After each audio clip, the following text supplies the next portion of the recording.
Hi, Joy here. It's Monday, October the 6th, 2014. And I just wanted to do this for some of my readers out there that tell me that they love my tips when I give you guys tips. And I just happen to be in the middle of using two of my very best tips of all time. If I had to say I had one best tip, I couldn't tell you one best tip. But I can tell you these two. Now, I think I have used this product before in one of my videos, but I've got some new readers, and I'm sure they don't go backwards 2 years and look at all my videos, so I'm going to do this one again.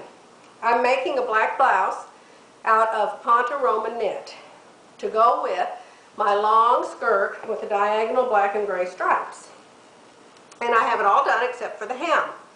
And when I put hems in, doesn't matter if it's woven or if it's knit fabric, I always use this product. It is called Lite.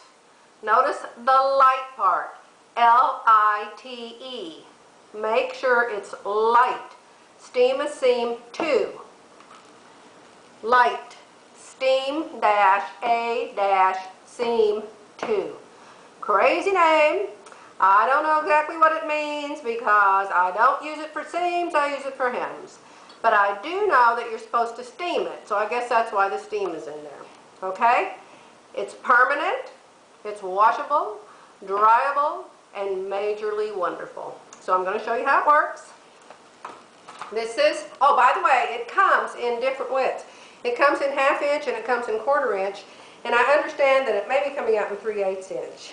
But this is 1/4 inch, and when you buy the 1/4 inch, you get 2 rolls of it in the box, okay? I don't know if you can tell that's 2 rolls, but this is one of them, and it came in a box like this, okay? And you just pull the tape off, and it's got the release tape on one side, and the other side is the sticky stuff, okay? And it's kind of a little bit sticky to start with, which is really nice. And so you just put it down at the very bottom.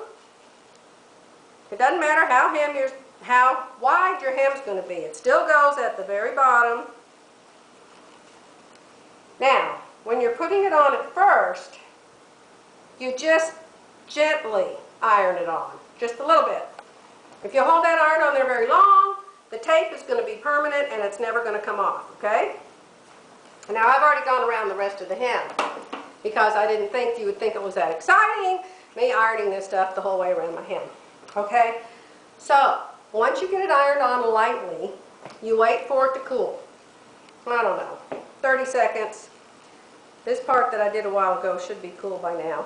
Let's see, of course I just kind of touched it again. Let me see if I can get this tape started here. Yeah, here it comes, okay? So see how the tape just pulls off? And the sticky stuff, can you see the sticky stuff? The sticky stuff stays behind. Tape comes off, sticky stuff stays behind. Now, if you do a really good job, you can go the whole way around with just one piece. But since I wanted to show you some of it, I had to make a short part to show you. Okay? Let's see if the part I just ironed on will release yet. Let go. Let go. There it is. See? Peeled the paper off. And the sticky part's left behind. So then what I do is I take my iron, which is on cotton right now. Doesn't have to be. It doesn't have to be on cotton. It can be cooler than that. And I start at the seams. And this is going to be a 1 1/4 inch hem. And so now it's still kind of sticky. And you can just kind of tap it down. And so I'm going to tap, tap, tap. This Ponte Roma is just wonderful stuff, isn't it? Oh my goodness. I used my 50% off coupon at Hancock's when I was in Edmond a week ago, or whenever that was. I lose track of time. Okay, so that's 1 1/4 inch.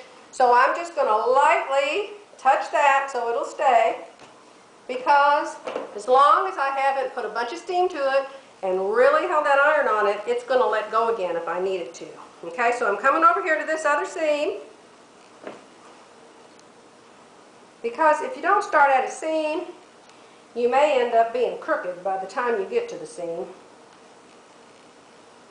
just a little bit of caution. And I'm super picky about everything, so if it was off a little bit, I'd have to throw it away or cry or throw a fit or something. Okay. That is, I just fiddle and fiddle, isn't it terrible? Come on, come on, come on. Oh, and look at that, you got to be sure your little gauge stays. Don't you hate that when your gauge moves? Always watch that. Sometimes I'll put a piece of Scotch tape on the back or a piece of masking tape on the back of my gauge. See, now I didn't use any steam, so I still could get that up if I needed to. Now there's a seam in the center back of this, so I'm going to come back here and do it next, because I know if I fold it up and I match it to itself, then I know that's in the right place. Where there's not a seam, I don't know. Come on now. 1 1/4. 1 1/4.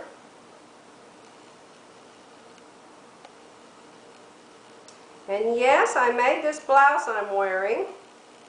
It's one of my not very favorite ones. Remember last week or the week before I showed you the one blouse and I made it like 5 times? Well, evidently I've made it 6 because this is from it too. This is the short sleeved, what do you call this, the raglan sleeve? This is the short sleeve. This was the first one that I made, and it tends to want to fall sideways. So I have my bra strap glued practically to the tip of my shoulder so they won't show. So the next 2nd, 3rd, 4th, 5th, 6th time I made that top, I changed the neckline and moved it in so it would cover up my bra strap, so I don't have to worry about that anymore. Okay? So, another tip. Make sure the shoulder of the blouse you're making is going to cover your bra strap, unless you're like these teenagers and you wear 3 bra tops and all the straps show, 3 different colors. Match your tattoos and your nose ring. Oh my, what's happened to the world? Okay, now that I just steamed. So that is permanent, it's never going to come up. And if you want to, you don't have to do anything else to this hem. You can leave it like that for 1,000 years. Sometimes, excuse me, it may come out in a little place or 2 in the wash, but that's just because you didn't give it enough steam and didn't hold it down good enough, okay? So see from the front, I've only got part of it done here, but see from the front where that's hemmed, the part I just pressed, how nice is that? Nothing shows through, no ridge. Now I am going to use my cover stitch machine and do the double stitch and hem that. And that's another wonderful thing about this stuff. If you'll use this first to put your hem up like that, when you sew it, it won't ripple at all. You won't have any little creases or bubbles or anything like that, okay? Alright, now I'm going to show you tip number 2 if my throat will hold out. I have allergies, and sometimes if I don't take my pills, which I haven't today because I hate taking them, I get so tired of taking Benadryl, but if I start to talk a lot, it like says, "She's talking! Start being an allergy." Okay. What a nut, I know. Okay, next best tip, and you're going to love this one. It is wonderful. I learned this from Sharon Chamber. You know, I used to quilt a whole bunch before I learned how to make my clothes fit. I loved to sew, but everything I made didn't fit me and it ended up in the trash. So I started making quilts because quilts always fit, right? So anyway, this is a tip from Sharon Chamber, who is a major, major quilter. She's got stuff in museums. She's really, really, really good. And this is a tip from her. And this is the product that you use for this one. It's called Mr. Clean Magic Eraser. Mr. Clean Magic, I'm looking to see if there's a size or anything. I don't know if it comes in sizes. This says original. And I think there was 4 of them in here. This is what it looks like. A little sponge. And I think 4 came in this box. Yes, 4 did. And I'm down to the last one, okay? So you get yourself a box of these. Then, when your iron gets icky stuff on it, and I don't know what that is. I don't think that's what I just showed you. I think it's more like interfacing. Or, I don't know, I don't use spray starch. But anyhow, it's all messy. I don't know if you can see it. So, quick fix. You don't have to turn your iron on. In fact, you want it to be hot.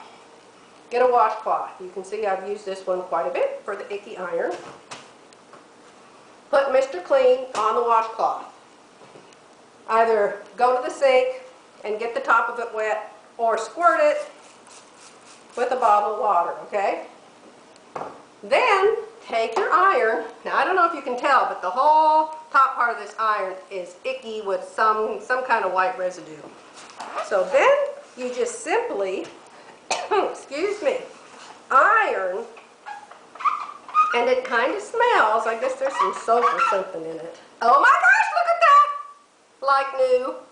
Like new, shiny and sparkly. Like a new dime. See there? See there? Is that just amazing? Ah! That's the best tip in the whole wide world.